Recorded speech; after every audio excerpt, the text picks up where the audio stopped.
গামলা নিজেই স্বীকার করে ফেললো তার ফ্যামিলির মেম্বাররা অসভ্য, একেবারে অসভ্য ফ্যামিলি মেম্বার। হ্যাঁ হ্যাঁ বন্ধুরা, তো সেটা কখন কোথায় কোন ভিডিওতে অবশ্যই বলবো। নিজেই স্বীকার করে ফেলেছে। তার আগে একটা কথা বলি, আজকে সন্দীপের কথা বলি। সন্দীপের ভিডিওটা দেখে আমি জাস্ট মুগ্ধ হয়ে গেলাম বলতে পারো। ওর প্রতি ভালোবাসা বা সম্মান যাই বলো না কেন, সেটা কিন্তু অনেকটা বেড়ে গেল। কারণ যেভাবে একটা মানুষ দিনের পর দিন তাকে ঠুকরেছে, তার দিদির কথাই বলছি, অর্থাৎ বড় ইউটিউবার রুমালি, তার কথাই আমি বলছি। কিন্তু সেখানে ও যেভাবে আজকে কি বলবো, এটা হচ্ছে হেরে গিয়েও জয়। জানো তো, আমার তাই মনে হয় এটা হচ্ছে হেরে গিয়েও জয়। তো হেরে গিয়েও ওর হচ্ছে জিত হলো। যে কথাগুলো প্রত্যেকেই তোমরা শুনেছো, আর যারা শোনোনি তাদের জন্য বলি যে দিদি এত কিছু ওর সঙ্গে করেছে। দিদির মা অর্থাৎ ওর মা, তার যারা রেট বেঁধে দিয়েছে তাদের সঙ্গে হাত মিলিয়েছে। আমি হাত মেলানোই বলবো। এবং যারা হচ্ছে ভাইয়ের বিরুদ্ধে, তাদের সঙ্গে হাত মিলিয়েছে। ভাইয়ের সংসারটা যে শেষ করে দিয়েছে, তার সাথে হাত মিলিয়েছে। তাহলে এই সকল মানুষ যেভাবে তার মাকে অপমান করেছে, তারপরেও হচ্ছে তাদের সাথেই রয়েছে। তো সেই সন্দীপ এত কিছু সহ্য করেও সেই দিদিকে কিন্তু সেই সম্মানের জায়গাতেই রেখেছে। তাহলে যে দিদির সম্মান রাখতে পারে, দিদি এত কিছু করার পরেও, আর সে তার বউকে সম্মান দিতে পারে না, এটা কখনো মানে মানতে হবে আমাদেরকে। হ্যাঁ, তার সঙ্গে অবশ্য একটা কথা বললো, অনেক প্রমাণ আছে যেটা শুনলে এখনও ও ধামাচাপা দিয়ে রেখেছে, এখনও ধামাচাপা দিয়ে রেখেছে।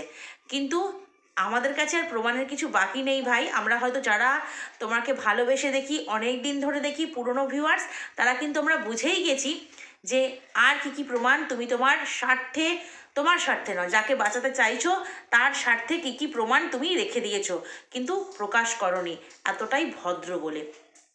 আর এবং যে কজন মানুষ ওকে ভালোবাসে, তার পুরোটাই কৃতিত্ব কিন্তু দিল ওর দিদিকে। এটা সত্যি অনেকেই যেতে পারে না। অনেকেই বলে আমার আমার দৌলতে হয়েছে, যেমন হচ্ছে গামলা। সে কিন্তু কখনো স্বীকার করে না যে, মানে সেই দিদির ছোট্ট মেয়েটা আর কি, কখনো স্বীকার করে না যে আমার ফেস ভ্যালুটা ইনি তৈরি করেছে, বা এই কারণে ওই বাড়িতে আমি বউ হয়ে গিয়েছিলাম বলে আমার ফেস ভ্যালুটা তৈরি হয়েছে। সে কিন্তু কোনো দিন কোনো ভিডিওতে স্বীকার করে না।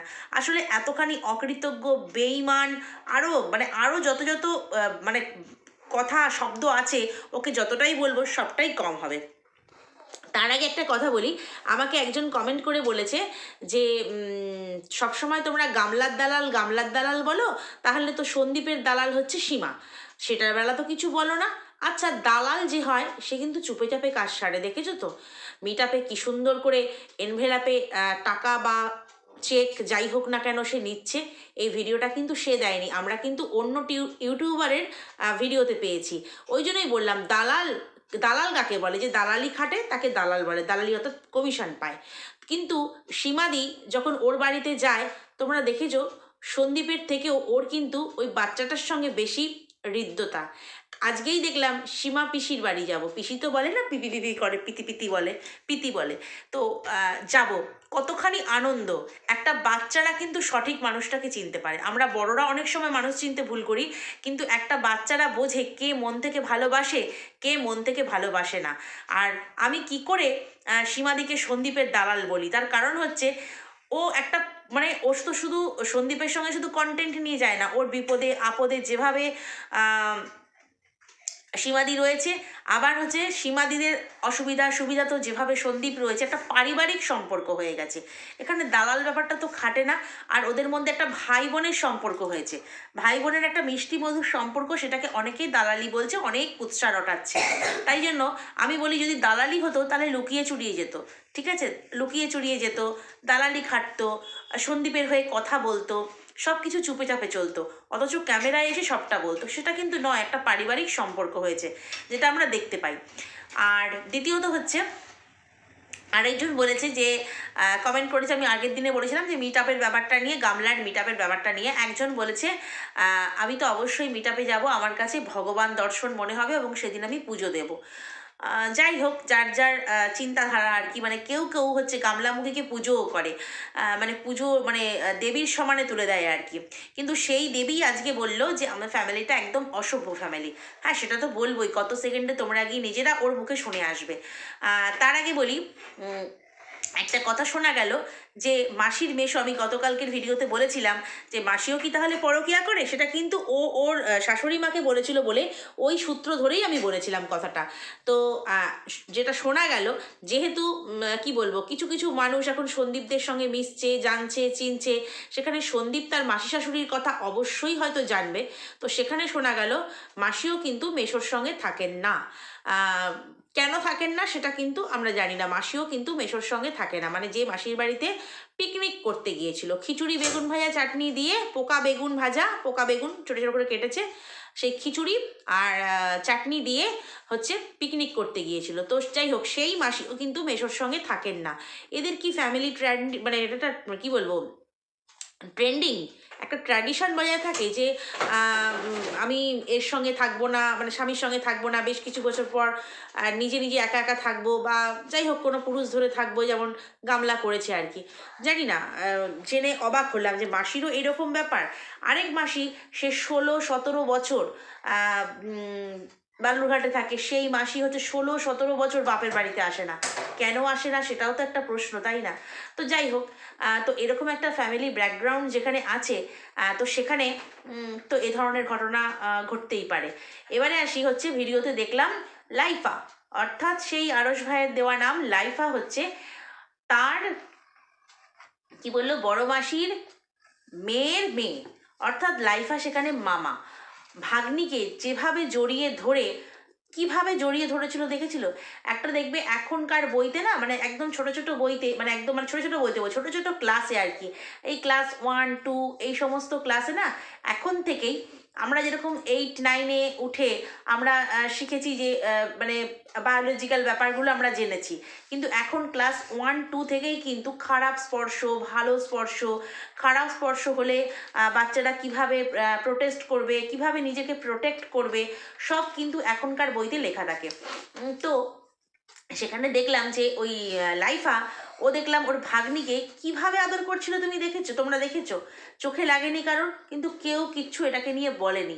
বিশেষ করে যারা হচ্ছে দালাল, অর্থাৎ গামলার দালাল, তারা তো বলতে পারতো যে তোমার দাদা এটা কিভাবে আদর করছে একটা বাচ্চা মেয়েকে। হ্যাঁ, একটা ছেলেকে করতো তবু ঠিক আছে, কিন্তু সেটাও এখন কিন্তু অপরাধ চোখে দেখা হয়। কিন্তু একটা মেয়েটার দেখে মনে হচ্ছে 10-11 বছর বয়স হবে বাচ্চাটার আর কি, তো তাকে 10-11 কি একটু বেশিও হতে পারে, কিন্তু তাকে কি করছে না, একেবারে মানে কি বলবো, খুব বিশ্রীভাবে, মানে বুকে পেটে এভাবে হাত দিয়ে জড়িয়ে ধরে, মানে সে আটকাবার চেষ্টা করছে। ওটা মনে হচ্ছে ওই যেখানটা তোমাদেরকে সেকেন্ডটা মনে পড়ছে না, যেখানে ওই লুচি ভাজা চলছিল, হয়তো দেখেছো সবাই, আরেকবার গিয়ে দেখে এসো, আরেকবার গিয়ে দেখে এসো যে যেখানে লুচি ভাজা চলছিল ওখানে দাঁড়িয়েছিল, সেইখানটা কি বিশ্রীভাবে বাচ্চাটাকে আদর করছে। যে অন ক্যামেরা তার বউকে ওইভাবে জড়িয়ে ধরে আদর করতে যায়, দেখছে তার বুনুর ক্যামেরা অন আছে, তারপরেও সেইটা নিয়েও আমরা ভিডিও করেছিলাম যে আমার মানে হেডিং ছিল নীল ছবির শুভ উদ্বোধন। তো এখন তো অনেক কিছুই দেখতে পাবো। এই দৃশ্যটাও আমার চোখে দৃষ্টিকটু লাগলো। তোমরা একটু ভালো করে দেখো দৃষ্টিকটু লাগে কিনা। একটা বাচ্চাকে কি এইভাবে আদর করা যায়? তো এখন 10-11-12 বছরের মেয়েরা কিন্তু যথেষ্টই বড় হয়ে যায়, কেননা যেভাবে আদর করছিল খুব দৃষ্টিকটু লাগছিল, এবং মেয়েটিও কিন্তু তার কাছ থেকে সরে আসার চেষ্টা করছিল। পাশে তার মা দাঁড়িয়েছিল, তার মাও কিন্তু তাকে আগলাবার চেষ্টা করছিল। একটু দেখে এসো এই সিনটা, ওই প্রথম দিকেই একদম। তো চলো, এবার হচ্ছে ঘোরাফেরা, খাওয়া দাওয়া, নাইটি পরে আমরা দেখলাম মাসির বাড়িতে গিয়েও নাইটি পরে, সেটাও আমরা দেখেছি, সেটা আমি আগের ভিডিওতে বলেছি, এটা নিয়ে আর বেশি কিছু বলছি না। কিন্তু যখন দেখলাম যে কমলা লেবু খাওয়া চলছে,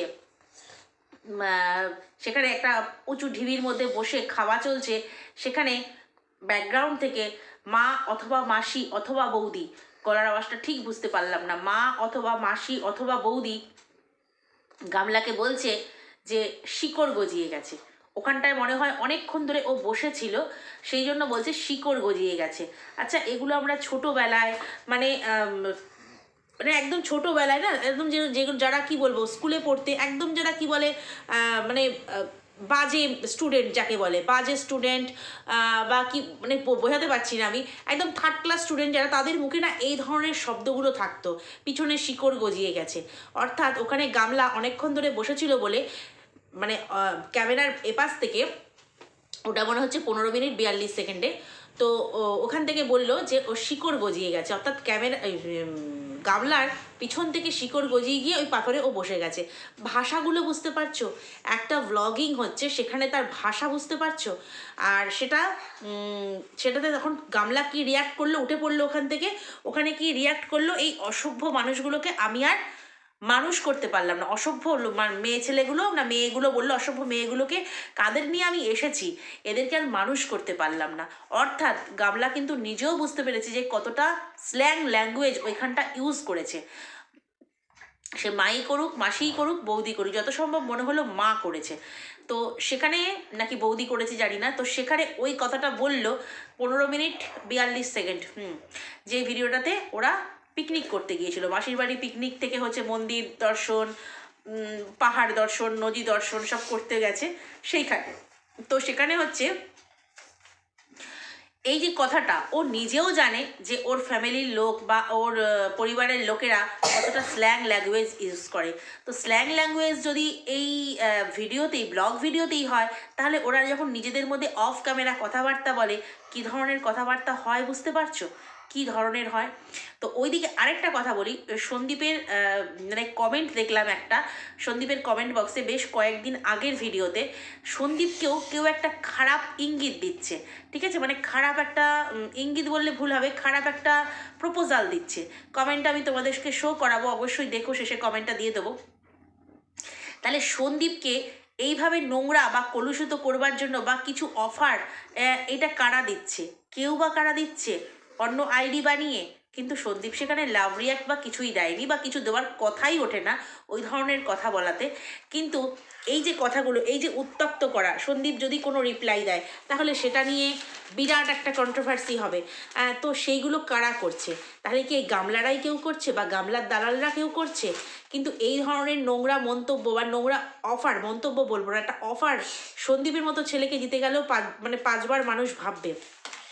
কিন্তু সেখানে একজন এইরকম ওপেন কমেন্ট বক্সে কমেন্ট করছে, এটা কতটা মানে কি বলবো শোভনীয়, বা সে কি রুচির, কে করছে আমি জানি না, সে কি রুচির সেটাও কিন্তু একটু ভাবতে হয়।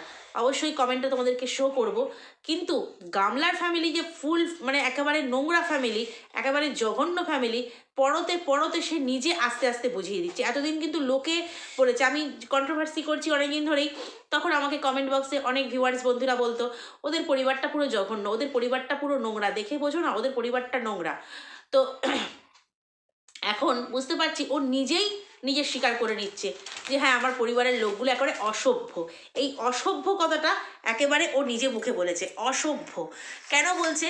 যে মা হোক বা বৌদি হোক বা মাসি হোক, যেই হোক বলুক, একটা মহিলার মুখ থেকে ওই ধরনের কথা, যে পিছন থেকে শিকড় গজিয়ে গেছে, ওর পিছন থেকে শিকড় গজিয়ে গেছে, এটা একটা কথাবার্তা? এটা বন্ধু বান্ধবদের মধ্যে অনেক সময় হয়, তাও সেই রকমই তারা লেভেল, সেই রকম লেভেলের মানুষদের মধ্যেই এই ধরনের আলোচনা হয়। কিন্তু একটা মানে কি বলবো, সম্পর্কে বড় বা সম্পর্কে সম্মান দেওয়া, মাসি হলে তো সম্পর্কে বড়, মা হলেও বড়, এদিকে বৌদি হলেও বড়, তারা একজনের সঙ্গে ওইভাবে কথা বলবে, এটা সত্যি মনে হচ্ছে গামলারও ভীষণ খারাপ লেগেছে। ওই জন্য অসভ্য, মানুষ করতে পারলাম না, একেবারে অমানুষ, তাই না গামলা? একেবারে তোমার ফ্যামিলির লোকগুলো অমানুষ, অসভ্য, তুমি কিন্তু নিজে স্বীকার করেছো, আমি বলছি না, কিন্তু তুমি কিন্তু তোমার ভিডিওতে স্বীকার করেছো। তো যাই হোক, এইটুকু বন্ধুরা বলার ছিল, যে আস্তে আস্তে শুধু আমরা যা দেখছি, যা বুঝতে পারছি, যা রিয়েলাইজ করতে পারছি আমরা ভিউয়ার্সরা, সেটা যে কতটা সত্যি সেটা কিন্তু আস্তে আস্তে গামলা কিন্তু নিজেই বলে দিচ্ছে যে হ্যাঁ, এটা সত্যি, আমার পরিবারের লোকেরা এই রকম, তাই না বলো বন্ধুরা?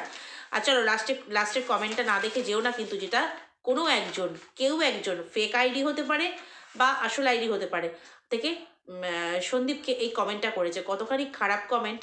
যাই হোক, কমেন্টটা হঠাৎ করে দেখলে মনে হবে কিছু খারাপ নয়, কিন্তু ভালো করে পুরো দেখবে কমেন্টটা খারাপ কমেন্ট। তো চলো আজকের বন্ধুরা ভিডিওটা এই পর্যন্তই, নেক্সট ভিডিওতে আবার কথা হবে। ভালো লাগলে লাইক, কমেন্ট, শেয়ার, সাবস্ক্রাইব করে দিও। চলো আজ আসি, টাটা।